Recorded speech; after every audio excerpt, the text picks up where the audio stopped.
Salut tout le monde, on se retrouve pour l'analyse du soleil en Verseau de Clara Morgan. Pour ceux qui auraient loupé la vidéo d'hier sur le soleil en Verseau, je vais rapidement te parler de ces archétypes, comme ça tu pourras directement t'imaginer de quelle énergie on parle.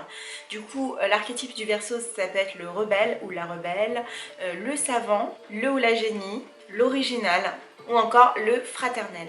Du coup, j'ai son thème sous les yeux, je vais le poser juste ici. Concernant le thème de Clara Morgan, son ordre de naissance est confirmé. Donc on a le bon ascendant, on a les bonnes maisons, donc c'est plutôt pas mal. Elle est soleil Verseau, ascendant Scorpion et lune en balance. Elle vient de la génération des Plutons en balance. Les Plutons balance, c'est ceux qui font le pont entre l'ancien monde et le nouveau monde.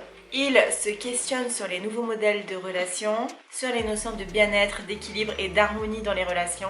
Ce sont ceux qui ont connu les premiers lancements des sites de rencontres, ce sont les enfants aussi des premiers divorces, etc. Donc toutes ces thématiques-là vont certainement jouer dans leur vie. On voit également qu'elle a déjà 4 planètes dans cette énergie balance, donc on peut déjà s'imaginer que c'est un sujet qui est important pour elle.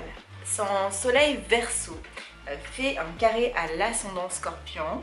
On a d'un côté l'intellect du Verseau qui a besoin d'innover, de s'engager, et de l'autre côté on a le magnétisme et la puissance du Scorpion qui vibre intensément, qui a soif de pouvoir. Les deux ensemble, ça fait vraiment penser à une rebelle mystique, c'est-à-dire asseoir son pouvoir de séduction dans l'imaginaire collectif en se créant ou en intégrant une communauté. C'est déjà super intéressant comme élément quand on connaît vaguement un peu l'histoire de Clara Morgan, mis dans un carré et bon, peu importe l'aspect, j'ai envie de dire, il faut s'assurer que les deux énergies se répandent positivement, que l'une serve l'autre, sinon ça crée des tensions, parce que c'est comme si que vous mettiez en off une partie de vous, quoi. Qui dit off dit à un moment pétage de plomb.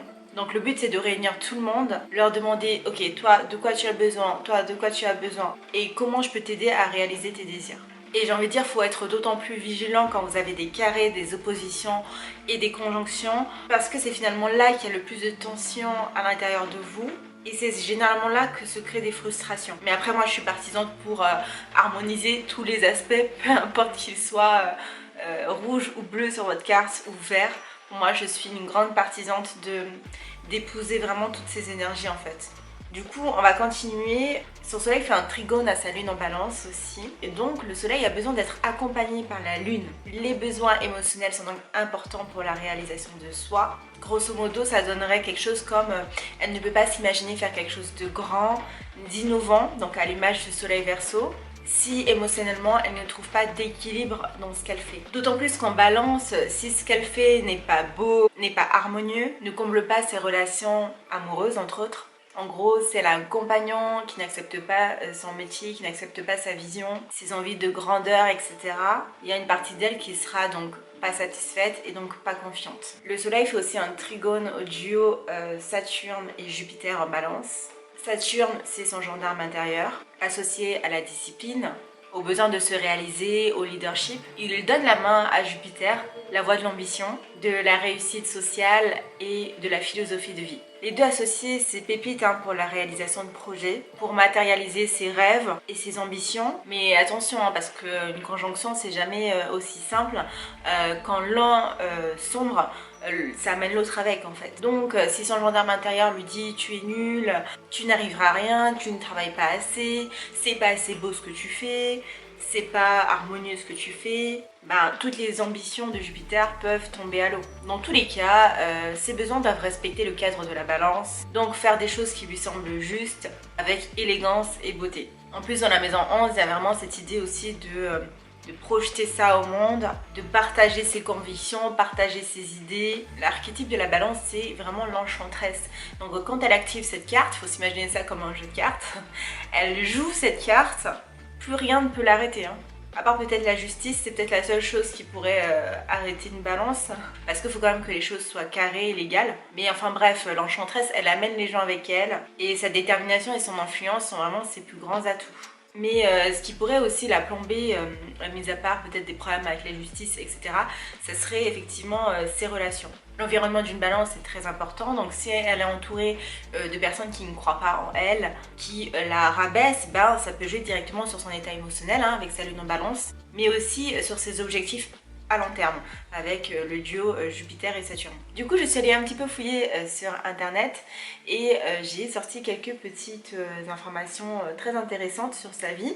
À partir de 1997, elle développe en fait un penchant pour l'exhibitionnisme et elle s'initie aussi au naturisme avec son petit ami de l'époque. Et ça c'est vraiment le Verseau qui est libre en fait de penser comme il veut, qui est libre de vivre comme il veut. Donc c'est développer aussi sa philosophie de vie en fonction de ses valeurs. Et puis on a aussi le petit côté relationnel avec la lune en balance et le fait que son petit ami aussi lui a permis de s'initier là-dedans. Et c'est qu'en 2000 en fait qu'elle décide de se lancer dans l'industrie du film pour adultes afin, elle dit, de se trouver. Elle définit cet état d'esprit comme étant une crise d'adolescence sur le tard et voit le cinéma X comme un moyen de s'émanciper de l'éducation rigoriste de ses parents. Alors pour elle, ça a été du coup une porte de sortie parce qu'elle a eu une éducation qui était certainement très rigide, très normée, etc. Donc le Verseau, c'est aussi sortir des normes, sortir des cases pour être ce qu'on veut être. Du coup, elle tourne pour la première fois un film amateur avec son petit ami de l'époque. Donc les relations, et notamment les relations amoureuses, font partie vraiment intégrante de sa vie en tant que lune balance et ayant aussi 3 autres grosses planètes aussi dans ce signe-là. Donc tout ça a démarré grâce ou avec en tout cas son petit ami. La lune balance se sent en sécurité quand elle est accompagnée, aimée et valorisée. En plus, encore une fois, la maison 11, c'est vraiment l'endroit où on s'expose. C'est la maison des projets et aussi d'une certaine façon de la célébrité. Clara Morgan se définit davantage comme une exhibitionniste que comme une véritable actrice de films pour adultes. Elle tourne la quasi-totalité de ses scènes avec son petit ami. Et vraiment, sa philosophie de vie, encore une fois, donc Jupiter, est vraiment liée à son soleil et donc à son quotidien. En 2002, elle devient la première actrice française à faire la une de la presse spécialisée internationale et c'est le moment où justement elle décide d'arrêter en fait, donc ça a duré 2 ans finalement dans sa vie. Elle s'essaye à la réalisation d'abord dans un film où elle ne joue pas, puis elle se sépare de son compagnon. Donc j'imagine que c'est cette séparation qui a fait aussi la séparation de ce monde-là dans laquelle elle avait été englobée, aspirée. Personnellement, je pense que c'est lié, mais peut-être que pas du tout. Du coup, elle continue comme sa carrière en tant que présentatrice, donc elle apparaît dans plusieurs émissions, dont le Journal du Hard. Elle s'essaye aussi à la musique, au théâtre et depuis 2016, elle lance un cabaret qui mêle volupté, sensualité, glamour et spectacle. Dans ce projet, elle peut mélanger l'énergie de son ascendant Scorpion à l'énergie de sa lune en Balance parce que du coup, elle dirige une troupe qui se produit un peu partout en France, mais aussi en Suisse, en Belgique, etc.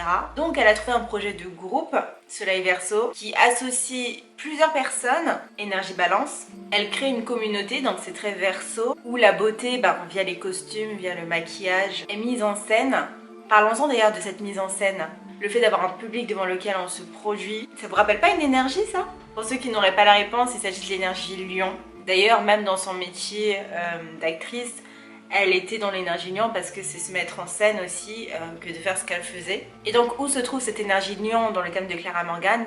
Précisément dans son milieu du ciel. Et elle a également son nœud nord en lion. Elle se sent donc accomplie, milieu du ciel, et au sommet de son art, avec ses spectacles, en se produisant sur scène, et en alliant tous les archétypes de son soleil. J'ai pas parlé d'ailleurs du maître du soleil qui est Uranus et Saturne pour l'astrologie ancienne, parce que Uranus est déjà dans l'énergie de son ascendant en Scorpion et en maison 1, donc bon, j'ai pas voulu trop en parler, parce qu'on avait déjà beaucoup d'éléments finalement avec son soleil. Et en plus Uranus fait un seul aspect serré, c'est avec la lune, donc on en a déjà parlé.